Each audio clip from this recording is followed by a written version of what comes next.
You know, not too long ago, I reviewed the PlayStation Portal. It's one of my most popular videos, and tons of people really said they loved it.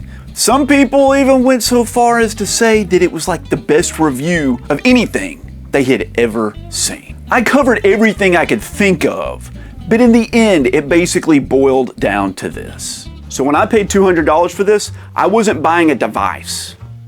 What I was buying was time. The most precious thing of all. More time to play my games. See, that's the thing as an adult and like a lifelong gamer with a big collection. It's hard to sneak down to this room and find time to game throughout the day. I have to set aside time specifically for it. But I have all this other time upstairs when my kids are watching TV or my wife's cooking dinner, and I just have a few minutes where I'm just sitting there like doom scrolling on my phone. And the Portal helped solve that. It gave me gaming time up there because it let me access my games down here. And that's awesome. That's really awesome. But it's also a problem. See, it's so convenient that I spend like 90% of my gaming time just playing the Portal upstairs. I don't find time to come down here and play any of my other consoles, the retro stuff, the old stuff. Even though I need to play those games, I have so many games I need to play. It's just so much more convenient to sit upstairs and game. Which got me thinking, is there some way I can do something similar, like up there in the family area, and access all those other consoles? Because I have to parent, I have to keep an eye on them. I have to wait for water to boil when I make spaghetti. I have to start the next episode of Bluey because my daughter doesn't know how to use the remote, okay? I've got to be there. I've been like brainstorming ideas for months about what to do. It just couldn't come up with anything. And then out of the blue, a company emailed me. They asked me to review a product that I honestly didn't even understand what it was. Like, you want to review it? And I'm like, nah, man. Like, what is this? Is this a VR headset? Nah, not really. I'm not. Nah. And then I like read a little bit more of what they said, and it's like an external monitor that you strap to your face. Like, that sounds really dumb. But the more I thought about it, I thought, you know, maybe that's like exactly what I need. And I was like, what do I have to lose? Maybe like it'll be the perfect thing and I can let you guys know that it's like good. Because so many of you had told me how much you loved the PlayStation Portal after I told you about it. How it solved the problem you were having, which is the same problem I was having. I think some of you guys are having this same problem. How do I play all my freaking consoles somewhere else in the house? So I agreed. Thanks, Viture, for sponsoring this video. They sent me all this stuff to review, but I'm under no obligation to say anything. My thoughts and my feelings are 100% my own. I'm not gonna sugarcoat anything, and I'm not gonna gloss over anything I don't like. So when this box arrived, it was just a bunch of boxes and boxes, and I was super overwhelmed. I didn't know what any of this stuff was. I just started ripping boxes open and dumping all the crap out on the table, and it took me a little while to figure it out. In the end, like, it's my fault because I'm dumb. It just didn't get it. I just didn't get what I didn't get what the product was. And I think a lot of people out there online, from what I see, also just kind of don't get what this product is. It's hard to describe it and it's hard to experience it because it's on your face. People can't see what comes out of your eyes. At least not yet. We gotta wait for the freaking AI algorithm to take over our brains. Then I can show you that footage. But until then, you're just gonna take my word for it. Now, I'm not gonna waste your time with unboxings. Each box has the thing in it that it says it has in it, and then the cables to connect it, and then some like guides or what. You don't need any of that crap, okay? So here's what they sent me. Here's the main event, okay? This is the Viture Pro XR glasses. It came packaged very well, and Editor RNG here. I made a mistake. It's the Viture LUMA Pro XR glasses. The new ones, not the old ones. I don't know why I said that. And I was surprised to see that they're like sunglasses. They're not like a VR headset that wraps around your entire head. They're glasses. They're just normal looking glasses. I mean, not normal. They're a little quirky, but they're not insane looking. Right? Now these things are branded all over. They have Harman speakers in them, which are the speakers that are in my wife's German car. They're good speakers. And the speakers in these are good, right? So this is a monitor and it's your speakers strapped to the front of your face. And they connect with this nifty little proprietary cable that just snaps on magnetically, right? That's all there is to it. That's what you get. That's the main event, okay? You also get 3 sizes of these, like, the nose guard. What are these things? The things that sit inside your glasses that like keep the glasses up off your nose. You get 3 sets of these, okay, of different lengths, and they just use like a little magnet and snap in. It's like the super easiest thing in the world, and you'll need those because everybody's anatomy is different, and you know, viewing angles and things like that. I wish I knew what those were called. I'm really embarrassed that I don't know what they're called. I don't know what they're called.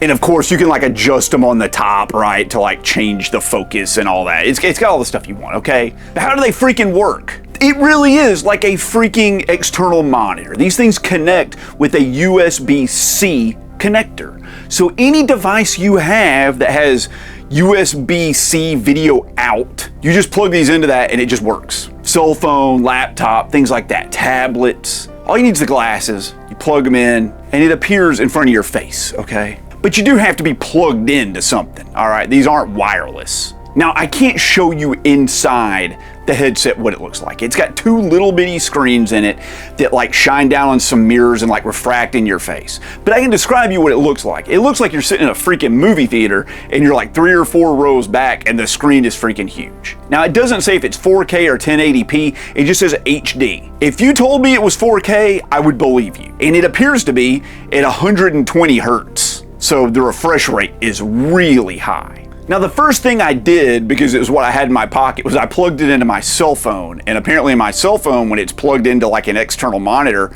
turns into like a desktop computer, and it gave me a desktop that I used, like I used it with the headset, and it turned the phone into like a trackpad, which is really weird. And I watched like a YouTube video in Netflix, and it worked great anyway, but I'm gonna talk about that a little bit later. Okay, so it worked with the phone.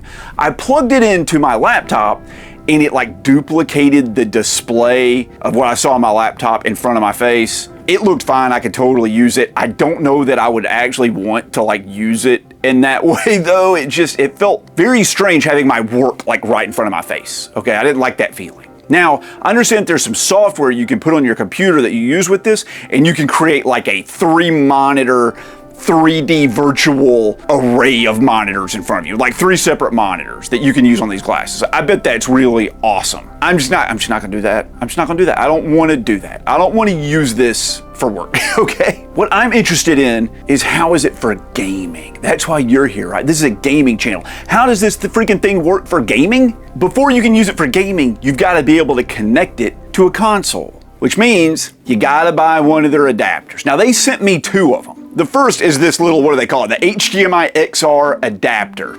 It just plugs into the HDMI port of your console, then you plug the glasses into this. First time I used this, I tried to plug it into my Switch 2, and surprise, surprise, the HDMI out port on the dock of the Switch 2 is flipped in a different orientation than this thing was designed for. See, the angle of the HDMI port is on like the far left side of this. Okay? When you go to plug it into the Switch 2, this other area over here butts in against the case and it won't fit. All right, let's try the other adapter they sent me. I was so confused by what this was, okay? But let me tell you, this is the accessory. This is the accessory you want to go with the glasses if you're a gamer. Here it is. This is it. This is the thing, okay? Now you might be saying to yourself, but RNG, that looks like one of those like portable battery packs that you use to like charge your cell phone when the battery dies. Yeah, that's freaking primarily, I guess, what it's designed for. See, what this thing does is it does have a battery supply in it, and you connect it to your portable gaming handhelds. You use your ROG Ally or your Steam Deck or your Switch or your Switch 2, you connect it to this, and then you connect the glasses to this. So you're using the glasses as the monitor while you're traveling. The consoles are designed to be used portably when you travel anyway. That's why they're portable consoles. But if you just have to use the glasses instead of the screen on your handheld, that's what this is for. But I found a better use for it. I'll tell you why you want this. See, most of us in this little community have a bunch of consoles, right? You keep this by all your consoles. It's like a little hub, a dock. That's what this is. And you use this as the interface between all that crap and the glasses. You can do any configuration of hooking things up. You got one console, run it to the dock, then run the dock to the glasses. If you want to hook up like retro consoles, it's simple. If they don't have HDMI out, you haven't modded them, and you're still using like component or composite or S-Video or whatever, you just run it into a retro tank.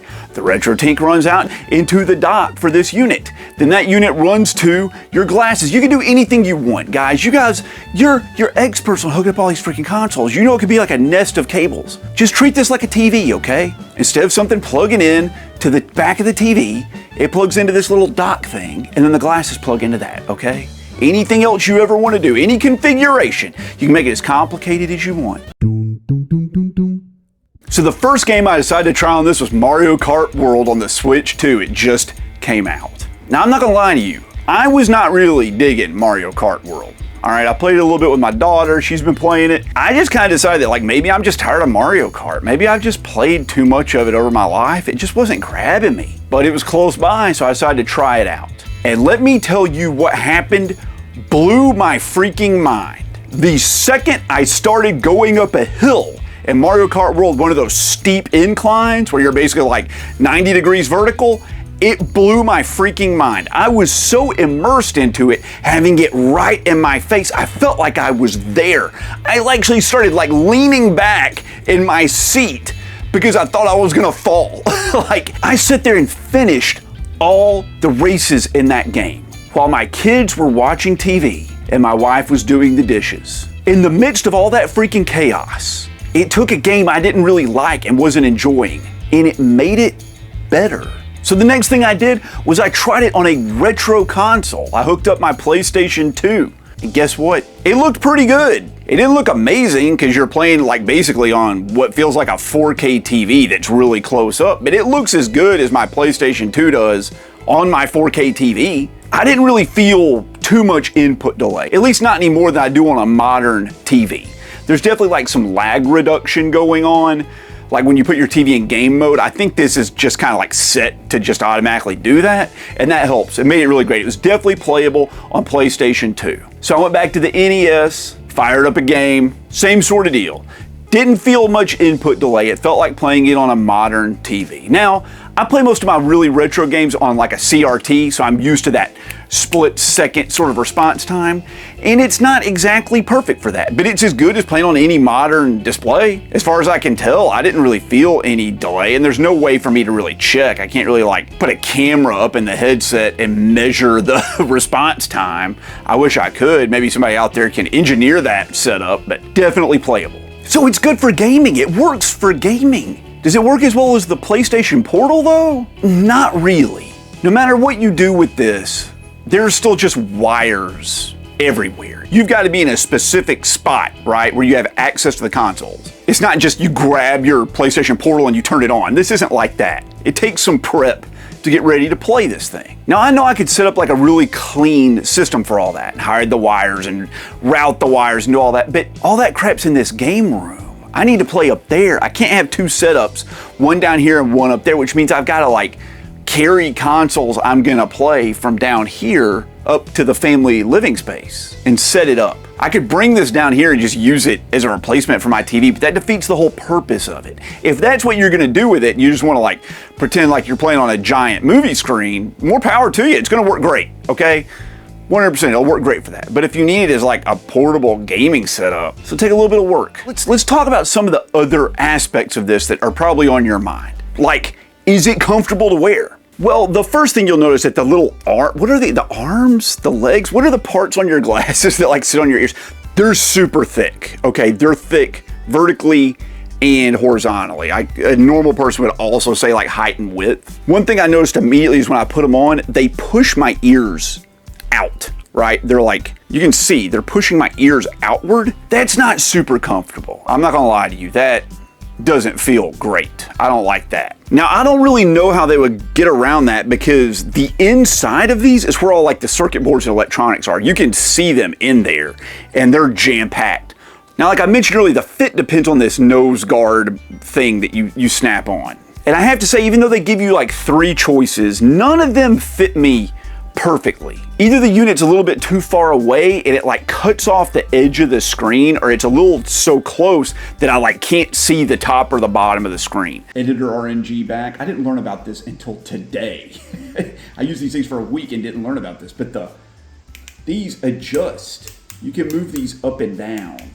So if you have any like weird viewing angle issues, this helps with that a lot, and it really does help a lot. I also discovered that I would try to like move my head like to try to like look, like it was like I was trying to look up under the frames to see a movie screen. Like it's like I was like trying to look under the frames, but it doesn't work that way with these, right? It doesn't work like that. But my brain thought it would. You just got to get in position just right, or as best as you can. If most of the action's at the center of the screen like it is in Mario Kart, it's no problem. If you had to read some like text at the bottom of the screen, it might take a little bit of maneuver. You might have to reach up and adjust them a little bit. Now I mentioned that this was already a little heavy, but there's another issue you need to think about, and it's this cord that attaches it to whatever you've got it attached to. See, that has weight, that has mass. So when you put it on, this side over here pulls down more than this side. And I noticed over time, my glasses started to like tilt like this. It was pulling down on one arm, like ear more than the other. Now I know that's a benefit of like a VR headset, like it sits over the top of your head to help with that. But it's a trade-off because see, when you wear VR goggles, you're just shut off from the world, right? Everything is cut off. You can't see anything. With these, while it does look like you're looking at a huge screen, you have your peripheral vision around the glasses. You can see what's going on. And there's also a little button on the things you can press that like, and you can see through the glasses, or you click it again and then the glasses turn completely opaque, so it blocks everything. And that's important to me in this setup because see, I need to wear them upstairs and I've got to be a parent. You know, I'm potty training my 3-year-old right now. We're struggling with it, but we're working on it, okay? I need to be there. I need to be able to stop what I'm doing at any second to help her get ready to use the potty. I can't do that with a VR headset on. With the potty training takes place on another planet when you're in VR, right? It's just, everything's gone. With these, it just kind of feels like you're in a big movie theater, but like your daughter's sitting next to you and peeing all over the couch, right? It's not like she's peeing on the couch on another planet and you're getting wet for no reason, right? You know what's going on. You're there. You're immersed in the game and you're present in the world. And I like that, okay? I think that's a feature. So you got to have a little bit of weight on your ears to deal with it. So be it. One other like potential downside to these that I talked about was like, it felt like you're in a movie theater with the surroundings. That's not necessarily true. It's like you're in a movie theater with the surroundings, but when you turn your head, the surroundings move, but the screen stays completely stationary right in front of you, right? And with the surrounding thing, it can, like surrounding area, it can give you like motion sickness, okay? Having the screen completely stationary while you're looking around, like it messes with your brain. And it kind of gave me a little bit of motion sickness, but I was really testing it. I was like looking around. You shouldn't do that, by the way. So the other thing we gotta talk about is the freaking price. How much are these? How much is all this crap they sent me? Well, the glasses themselves, they're $499, 500 bucks. That's expensive, that's real expensive. Now, if you're gonna be using these for gaming, you're gonna have to get like that HDMI converter, but you probably don't wanna buy that. You probably wanna buy the dock. That thing's 130 bucks. It's on sale right now for 110. Okay.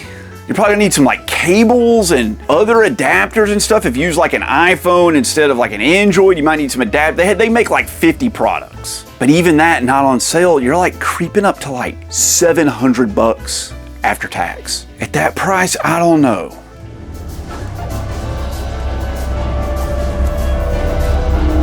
Until I tried something completely un-game related.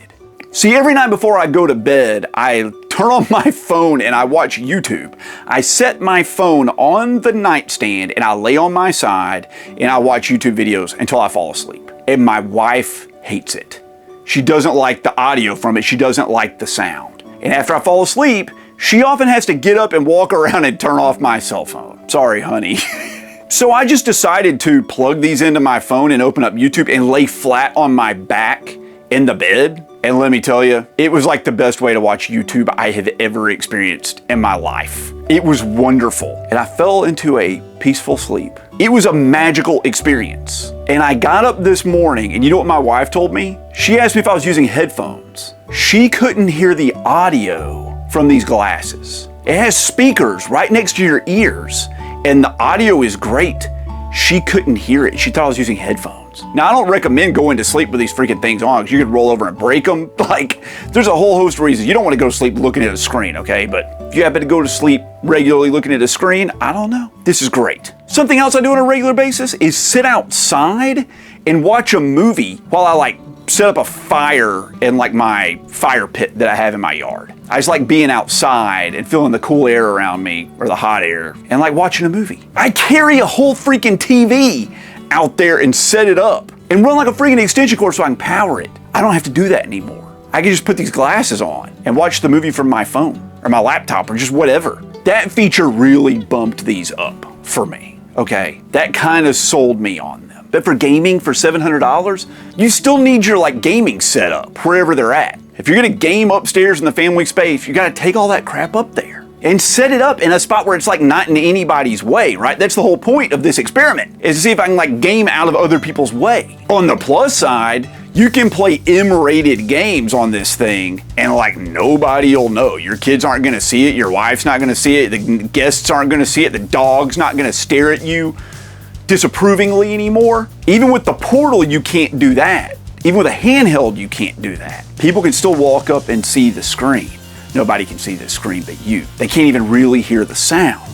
So you're all in the clear. That's a big selling feature. Downside, you still got all these freaking cables and stuff. No matter what, you're gonna have a cable attached to your person somewhere, right? You're gonna have like cables around you. But gaming with it feels really good. The screen is great in them, and it makes you feel like you're there. It's this huge screen. Like I said, watching a movie or YouTube was like really immersive. It was an incredible experience.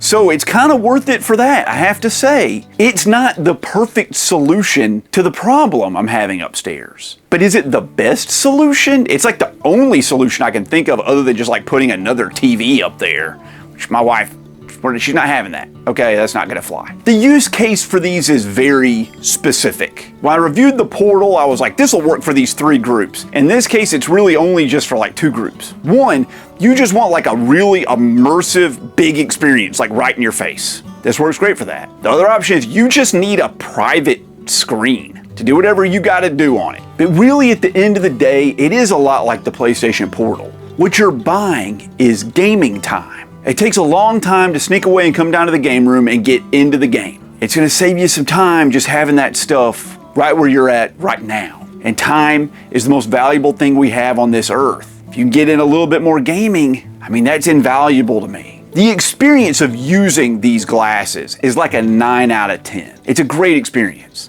The product itself, it's like an 8 out of 10. It could be a little bit better in my mind, but like I don't know if the engineering or the technology exists in the world for this, okay, to make it smaller and better and lighter. I just don't even know if that exists. It may not even be possible right now, okay? This may be the greatest product in the entire world in this genre. I didn't even know this thing existed till the other day when I got it, okay? I didn't even know this was a thing. So I can wish for something better, but this may be the best there is. I'll give it an 8 out of 10 for the product. Still really good. Now, I'm not factoring in the cost of the product in this. Is the cost worth it? Well, that's really up to you at the end of the day, right? I don't think this product is overpriced. I don't think it's a ripoff. It's just expensive. That's just what it costs. Just like a good gaming PC may not be a ripoff. It's just expensive.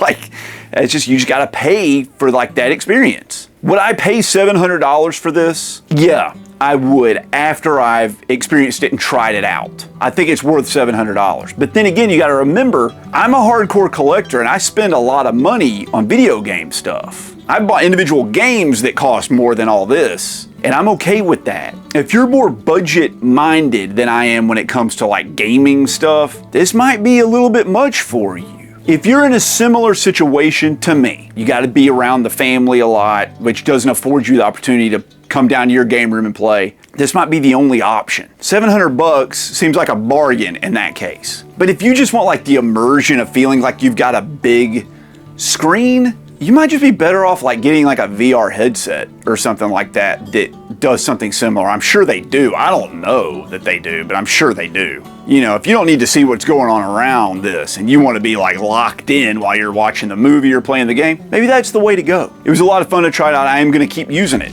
If you've used one of these before, you want to know some more about it, leave me a comment down below. And while you're doing that, do that for me. Subscribe to the channel, give me a like. It's the best way to help me with the YouTube algorithm. The names you see on the screen right now, well, those are my Patreon supporters and my channel members. And I couldn't do it without you. Thank you so much for all your support. Appreciate each and every single one of you, even if you clicked that dislike button. I hope to catch you in the next video.